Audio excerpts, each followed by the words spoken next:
যাই গো পয়সা আছে তারাই সুখে আছে, আমাদেরও সুখ নাই আর দুঃখ আর সারা বছর আমাকে এইটা করে খাইতে হইব। আমরা গরিব মানুষ, গরিবের ইদার আছে। বাঁচি থাকতে আর সুখ হবে না, মরার পরে যদি আল্লাহ সুখ করে আমার 40 টাকার ভাড়া 30 টাকা দিবের ফেলে প্যাসেঞ্জার খুশি হয়। যা ইনকাম করি কাকা, এই ইনকামে তো চলে না। ঢাকা শহর থাকা কঠিন অবস্থা আছে। এই যে একটা বাজে বাড়াইছি পর্যন্ত 400 টাকা ইনকাম করছি। গাড়িওয়ালার দাম লাগবো 100 টাকা, 120 টাকা দাম লাগবো। গাড়িওয়ালা কয়টা থাকবো আমার? 280 টাকা থাকবো। এটা কী করবো? বাজার সদার করে মুখে দেয় কী দেয়, বাল বাচ্চারা খাওয়াবো। এই যে বয়ে রয়েছে যে ঈদের সময় সবাই দেশে রয়েছে, আর এইখানে বয়ে রয়েছে কি লেখা হলো 2 পয়সার জন্য। তো যেভাবে ইনকাম করে তো চলে না, তো খুব কঠিন অবস্থা আছে কাকা। আপনারা একটু দাঁড়ায় দেখেন কয় টাকার ভাড়া, কয় টাকা কয়। 50 টাকা ভাড়া যদি থাকে 30 টাকা শুরু করে দেয়, 40 টাকা দিতে চায় না। 50 টাকার ভাড়া তো কয় যে রিক্সাওয়ালারা 50 টাকার ভাড়া 100 টাকা নেয়, 60 টাকা নেয়, 80 টাকা নেয়। এটা হলো মানুষের মুখের একটা ভুলই। রিক্সাওয়ালার বকলা সে কেউ কখনো টাকা বেশি দেয় না, এটা হলো ভুল ধারণা। ঈদে আসছে যে দেখতে আছেন তো, কোনো একটা বাজে বার করছে অন পর্যন্ত 400 টাকা ইনকাম পুরোপুরি হয় নাই। কী করবো? আর না ছেড়ে 5টা বাজে গেছে গা, আর কয় ঘন্টা চালাতে পারবো? আর লস কি, আর পরিশ্রম করতেছি, আর আল্লাহ হাত দিতেছে, এটাই চলবো আর কি। আল্লাহ পাকের রহমত হলো সবচেয়ে বড় কিছু। আস্তে আস্তে টুকটাক করে করতে করতে আল্লাহ যা দেয় এটাই যথেষ্ট। ইস্কে চলা না চলাইলে পেট ভাত যাবার না। যে ইস্কের কামাই উজার মাসে গেল, গ্যারেজ ভাড়া ভাত বিল দেওয়া হয় 150, গাড়ির জমা 120। তাহলে বাবা কয় টাকা কাম করি বাবা? তাহলে ঈদের পরিস্থিতি কোনো আছে আমার? ইস্কে না চলে পেট ভাত যাবে। এক যদি মালিক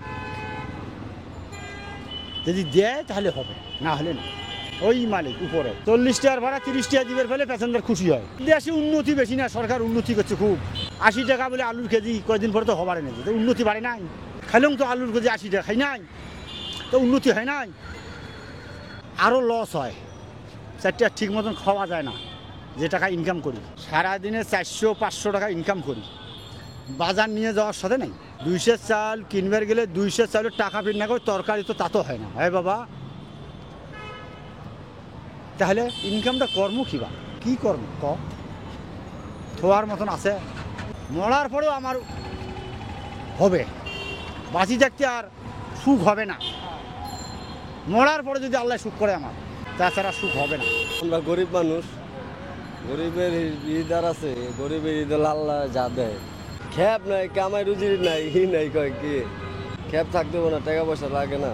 ওই ভালো ভাই, দেন কত রিস্কা, হাজার হাজার রিস্কা মানুষ খ্যাপ করতে হবে। আল্লাহ যেভাবে নেবে ওইভাবেই চলবে। আঙ্গুয়ার ঈদ আছে, গরিবের ঈদ আছে। বাজারের কোনো আগামাথা পাইলাম না, কেউ লাগে কেউ লাগে না, এরকম হইতাছে। কি করুম তাহলে? কাম কাজ একবারেই খারাপ, কারণ মানুষের হাতে পয়সা নাই, কারি নাই, কি করব? বেটারা যদি না এটা আমরা কি জোর করে লইতে পারি? আমরা যাগো কাজটা 2-4 আনা লোমো হ্যাগোই বললে ব্যবসা, তা আমাকে দেবো করতে। আমরা 2-4 আনা লই, বেটাগো কাজটা লই, 2.5 বছর টানি, হ্যাগো কাছে 2 টাকা চাইলে কয় কি ভাই এবার আমরা সবাই ডাইবে গেছি গা, বেচা কেনা নাই এরকম। এখন আর আমাকে আগের মতন নাই। আগে যেরকম কামাইছি মনে করেন, যেরকম চান্দাইতে মনে করেন যে 2,000-2,500 টাকার কামও করছি। মনে করেন যে গাড়ি চালাই পাইছি 1,000, আর এমনি বকশিস বেটা করে উঠেলেও 2,000-2,500 টাকা পাইতাম। এখন হেই দিই নাই, হেরি কেউ দেয় না। আপনি তো খাইতে পারেন, আপনি দিমুখী এখন কয় এই কথা। আগে তো আর এই কথা কইতো না, ভাই দিতাম। এখন তার এই কথা কয় না। এখন হইল এই যে বইয়া রয়েছে তো বইয়ে রয়েছে, এই পর্যন্ত ঘুইরা আইছে গুলিস্তান, এলিফ্যান্ট রোড, গাউসিয়া, মাগুসিয়া দিয়া ঘুইরা এই পর্যন্ত মাত্র 150 টাকার কাম করছে। এই যে 150 টাকা পুরো আছে, তাহলে আমরা কেমনে চলুন? এই হইলো অবস্থা। যাই গো পয়সা আছে তারাই সুখে আছে, আমাদেরও সুখ নাই আর দুঃখ আর সারা বছর আমাকে এইটা করে খাইতে হইব। যে কয়দিন আমরা বেঁচে থাকি এই কয়দিনে আমাকে এটা করে খাইতে হইব। বাড়িও নাই, ঘরও নাই, যে এই যে রিক্সা চালাই, ঘর ভাড়া দেই। মাস না যাওয়ার আগে কয় এই বেটা ঘর ভাড়া দিস। এই যে এখন আবার এই 1 তারিখ হইলে তো মানে ঘর খারাই গেছে গা, কামাইতে পারি না, ঘর ভাড়া দেবো করতে।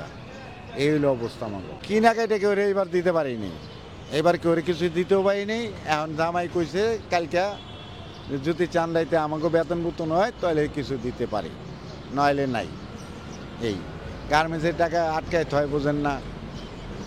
বেতন পাইব 8,000 টাকা, বোনাস দেয় নেই। 8,000 বেতন দিলে বোনাস দেয় নেই। আবার এমনি সেমনি 2-4 আনা পেতে হেও দেয় না। তো কী করুন? হ্যাঁ তো সবাই কয় যে আমরা বোনাস দিই, বেতন দিই, সবই দেয়। এরা তো কইয়া ফেলায়, ফটাফট কইয়া ফেলায়। আমরা তো আর ফটাফট কইতে পারি না, এই বেটা এখন নাই, সামনে দিমু, এই সামনে কইলেই শেষ, আর নাই, ওইটা আর আসে না। ভাড়া বেশি নিলাম করতে, এখানটা গুলিস্তান হইলো 40 টাকা ভাড়া, আবার কয় 30 টাকা ভাড়া, আবার কয় 20 টাকা ভাড়া। এখন কোনটা লইবেন আপনি? ভাড়া চাইলে যদি কই 50 টাকা, কয় এই বেটা 20 টাকা ভাড়া। আগে তো 50 টাকা গেছি গা, আগের বারেই আমরা ধরে রাখছি, আগে তো 50 টাকা গেছি, এখান থেকে 50 টাকা দিত হাইটটা, আর এখন যাই দেয় 20 টাকা ধরাই দেয়। ভাই অভাবে আছে ভাই, এই কয়, তাহলে আমরা কেমনি কী করব? এই হইল অবস্থা। এই 74 বছর বইরা, এই 74 বছর পর্যন্ত আমি এই দেখলাম, এই বছর আর গেছে বছর এরকমই হয়ে গেছে সবই, কাম কাজ একবারেই মন্দা। আগে রমজান মাসে ভালো ছিল, এই রমজান মাসে একটু কম। মানুষের অভাব, অভিযোগ, দ্রব্যমূল্যের দাম ঊর্ধ্বগতি, মনে হয় শান্তিতে নাই। যারা কোটিপতি তারাই শান্তিতে আছে, যারা মধ্যব্যক্তি, যারা খেটে খাওয়া মানুষ তারা খুব কষ্টে আছে মনে হয়। দ্রব্যমূল্যের দাম যাহা ঊর্ধ্বগতি, সব জিনিসের দাম বাড়তি না, এই কারণে মানুষ একটু, সাধারণ জনগণ একটু খুব কষ্টে আছে। মানুষ করে গেলে দ্রব্যমূল্যের যাহা ঊর্ধ্বগতি, সব জিনিসের দাম বাড়তি, সরকার যা দেখগুণ হারে বাড়তেছে, এটা নিয়ে তো সরকারের কোনো চিন্তা ভাবনাও নাই। গরিব যা করতেছে, বাঁচতেছে কোটিপতি।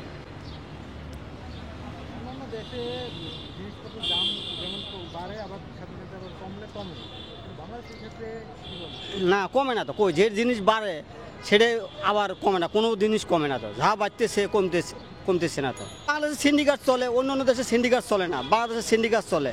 একটু 1 টাকা বাড়লে ওরা দেখবেন 10 টাকা বাড়ে আছে। দেখবেন অড করি তেলের দাম বাড়তেছে 100 টাকা, কালের দাম বাড়তেছে 100 টাকা, 50 টাকা, চাউল প্রতি কেজি প্রতি 10 টাকা, বস্তা প্রতি বাড়তেছে 100-200 টাকা। যদি বাড়ছে পেঁয়াজ হুট করে দেখবেন মেলা টাকা বাড়তেছে, 50 টাকার পেঁয়াজ 80 টাকা 100 টাকা খাইতেছে। অজগবিতে দেখবেন সিন্ডিকেট, এটা সিন্ডিকেট, এটা একটা কারসাজি, এটা অনেক সিন্ডিকেট আছে না, ওরা কারসাজি করে, দ্রব্যমূল্যের দাম ঊর্ধ্বগতি হয়, সাধারণ জনগণ ভোগান্তি ভোগে, মধ্যব্যক্তি ভোগান্তি ভোগে, আর কোটিপতি তারা কোটিপতি হয়। কি বলছি রে বাবা, আমার খাইয়ে বাঁচতে পারি না, কি বলছি দিন কেনাকাটা কিছু করতে পারি নাই, আলগা নানান টেনশনে নানান পয়সা করি নাই, মানে ইনকাম সেরকম নাই। রোজার মাস এমনিও যাত্রী খারাপ থাকে, বাজার খারাপ থাকে, রোজার মাসে যাত্রী খারাপ। এবার এটা খুব খুব কষ্ট বিনিময় এবার আগের ঈদের থেকে এবার খুব, আগের ঈদে আনন্দভাবেই কাটছে, কিন্তু এই ঈদে খুব দেশে উন্নয়ন হয়েছে, ব্রিটিশ এটা সেটা অনেক কিছু করছে, উন্নয়ন হয়েছেই, দেশের উন্নয়ন অনেক সুখে আছে বা কষ্ট আছে, দুটাই আছে, মিলেমিশেই আছে, মিলেমিশে বসবাস করতেছে। খায়ও খায় না খায়ও থাকতে হবে না, বসবাস করতে হবে না, সেইভাবে আছে, খায় না খায় মানুষের দশের লোক চললে মিলমিশ করি আছে। আগের ঈদে যে যাত্রীগুলো ওটা নামা করছি, কিনা এবার এই যাত্রী ওটা আমাদের করতে পারি না, যাত্রী কম।